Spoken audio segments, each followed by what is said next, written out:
ان آیات سے فائدہ کیسے اٹھایا جائے؟ جیسے ہم نے پہلے بھی بات کی کہ سونے سے پہلے ہر رات ان 2 آیات کی تلاوت کریں، ان کے ترجمے پر غور کریں، ان کا ترجمہ بھی پڑھیں۔ یہ آپ کو شیطان، جادو، نظر بد، آسیب اور کائنات میں موجود ہر برائی اور شر سے حفاظت فراہم کرے گی۔ اگر ہم اس کو دعا کے طور پہ پڑھیں، یعنی جب ہم یہ کہتے ہیں نا ربنا لا تؤاخذنا ان نسینا،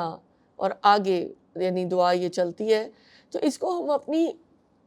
ذات کے اوپر نافذ کریں نا، اپنی ذاتی دعا بنائیں، خاص طور پر نمازوں کے بعد بھی اور مشکل اوقات میں بھی اس دعا کو اپنا وظیفہ بنا لیں۔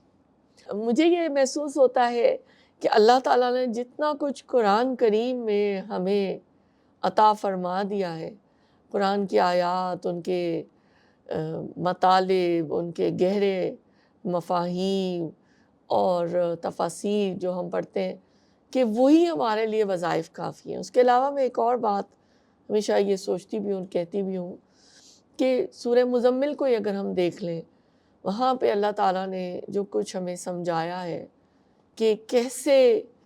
رات کی عبادت، قیام اللیل، یعنی جس کو عام لوگ تہجد کہتے ہیں اور تہجد ہی اس کا نام ہے، وہ جو اوقات ہوتے ہیں جو اللہ سے تعلق اور ربط بنتا ہے اور جو کچھ ہم اللہ سے مانگتے ہیں، یہی وظائف ہیں